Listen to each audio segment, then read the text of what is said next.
నమస్కారం. RTI 9 news కి స్వాగతం. సంగారెడ్డి జిల్లా సంగారెడ్డి పట్టణంలో అక్రమ అరెస్టులతో ఉద్యమాలు ఆపలేరని బీసీ విద్యార్థి సంఘం సాయి భాష రాష్ట్ర ఉపాధ్యక్షులు రాష్ట్ర వ్యాప్తంగా జాతీయ అధ్యక్షులు ఆర్ కృష్ణయ్య పిలుపు మేరకు రాష్ట్ర అధ్యక్షులు వేముల రామకృష్ణ పిలుపు మేరకు ధర్నా నిర్వహించడం జరిగింది.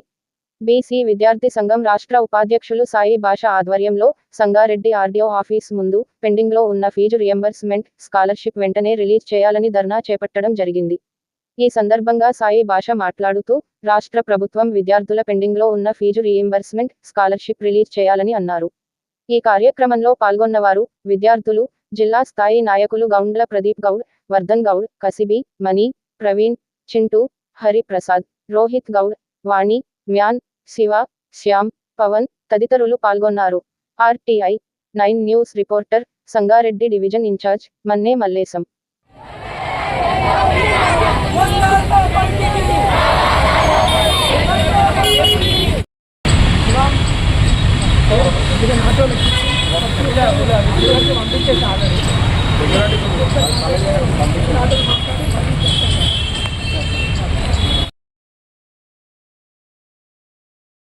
ఫీజు రీయింబర్స్మెంట్ స్కాలర్షిప్ రిలీజ్ చేయాలని చెప్పేసి రాష్ట్ర వ్యాప్తంగా మా జాతీయ అధ్యక్షులు ఆర్ కృష్ణయ్య గారి పిలుపు మేరకు మరియు అలాగే రాష్ట్ర అధ్యక్షులు వేముల రామకృష్ణ గారి ఆదేశాల మేరకు ఈరోజు సంగారెడ్డిలోని ఆర్డీఓ ఆఫీస్ ముట్టడి ప్రోగ్రాం చేయడం జరిగింది.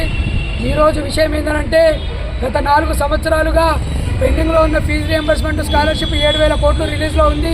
రిలీజ్ చేయకుండా గవర్నమెంట్ తీవ్రమైన ఇబ్బంది పెడుతున్నది విద్యార్థులకు. ఈరోజు దానికి సంబంధించి ఈరోజు ధర్నా నిర్వహించడం జరిగింది ఆర్డీఓ ఆఫీస్ ముందు.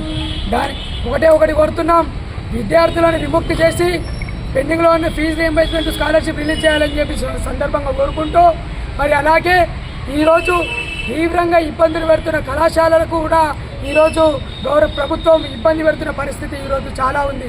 ఈరోజు ఫీజు రీయింబర్స్మెంట్ స్కాలర్షిప్లు పెండింగ్లో ఉన్నాయి, రిలీజ్ చేయకుండా కళాశాలని యాజమాన్యాలను అప్పుల పాలు చేసి తీవ్రమైన ఇబ్బందులు పెడుతుంది రాష్ట్ర ప్రభుత్వమే. ఈరోజు విద్యార్థులను ఇబ్బంది పెడుతుంది రాష్ట్ర ప్రభుత్వమే. కాబట్టి ఒకటి కోరుతున్నాం, ఈరోజు బీసీ విద్యార్థి సంఘం తరఫున, పట్టం మాణిక్యం ఫౌండేషన్ తరఫున మేమందరం ఒకటి కోరుతున్నాం, ఈరోజు పెండింగ్లో ఉండే స్కాలర్షిప్లను రిలీజ్ చేసి విద్యార్థులను విముక్తి చేయాలని చెప్పేసి సందర్భంగా కోరుకుంటున్నాం. ఇంకొకటి, ఈరోజు ఆర్టీఓ ఆఫీస్ ముందట మేము ధర్నా చేపడుతుంటే ఈరోజు అక్రమంగా అరెస్ట్ చేయడం జరిగింది. ఈ అక్రమాలతోటి అరెస్టులతోటి ఉద్యమాలను ఆపలేరు. ఈరోజు ఎంతమంది అరెస్ట్ చేసినా, ఎన్ని కేసులు పెట్టినా ఈరోజు మా ఉద్యమాలు మాత్రం ఆపాయి. విద్యార్థుల సమస్యల పరిష్కారం కొరకే మా నిరంతర పోరాటం. ఈరోజు మృతి ప్రక్షాళన కోసమై 150,000 కోట్ల వరకు కూడా విద్యార్థులకు ఎవ్వరు కూడా స్కాలర్షిప్లు వచ్చిన పరిస్థితి లేదు. మరి దానికి కారణం ఎవరు? అయితే ఈ రేవంత్ రెడ్డి గారికి కానీ, సీఎం గారికి కానీ లేదు. ఏదైతే మీరు మూసి ప్రక్షాళన అని చెప్పి